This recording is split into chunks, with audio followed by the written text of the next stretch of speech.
এয়ারপোর্টের ভেতরের ছবি একবার দেখাই। ছবি দেখতে পাচ্ছেন, একেবারে জল থই থই অবস্থা কিন্তু।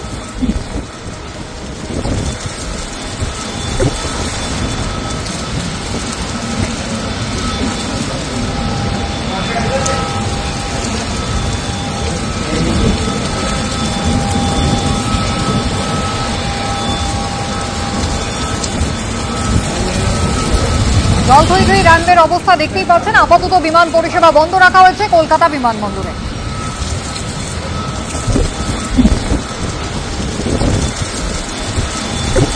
বিমান একেবারে ওড়ার জন্য প্রস্তুত ছিল, কিন্তু অতর্কিত এই বৃষ্টি এবং আবহাওয়া প্রতিকূল থাকায় আপাতত কিন্তু বিমান চলাচল বন্ধ রাখা হয়েছে।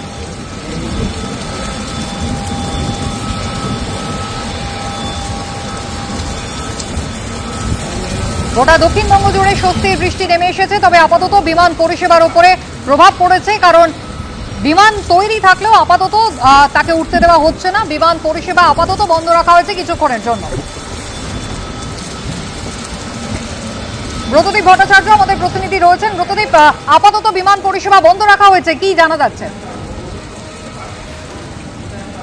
এবং যে পরিমাণ বৃষ্টি আর ঝোড়ো হাওয়া চলছে, 70 থেকে 80 কিলোমিটার বেগে ঝোড়ো হাওয়া চলছে, তাতে কিন্তু কোনো বিমান ওঠানামা করতে পারছে না। কলকাতা বিমানবন্দর সূত্রে খবর, বেশ কয়েকটি বিমান যেগুলো কলকাতায় আসার ছিল, সেগুলো যখন অবতরণের জন্য কলকাতা থেকে আসে, সেই সময় কিন্তু আচমকাই ঝড় বৃষ্টি শুরু হয় এবং বাধ্য হয়ে সেগুলোকে অন্যত্র ডাইভার্ট করতে হয়। এমন অনেক বিমান রয়েছে যেগুলো ঝড় বৃষ্টির কিছু আগে, অর্থাৎ ঘন্টাখানেক আগে যেগুলো টেক অফ করার প্রস্তুতি নিচ্ছিল, সেগুলোকেও কিন্তু আবার রানওয়ে থেকে ঘুরিয়ে বেতে নিয়ে আসা হয়েছে। সেগুলো এখনো অপেক্ষায় রয়েছে।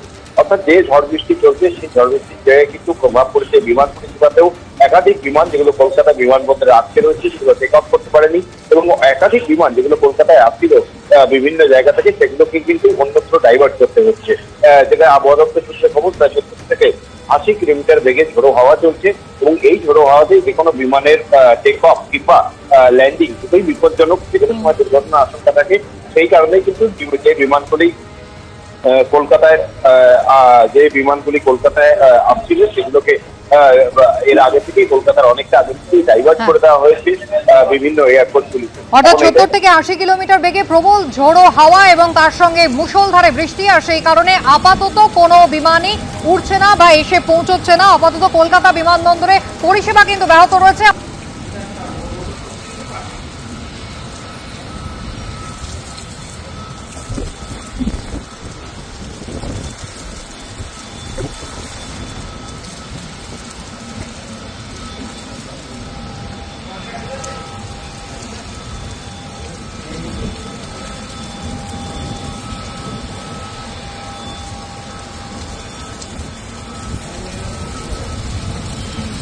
এবিপি আনন্দ, এগিয়ে থাকে, এগিয়ে রাখে।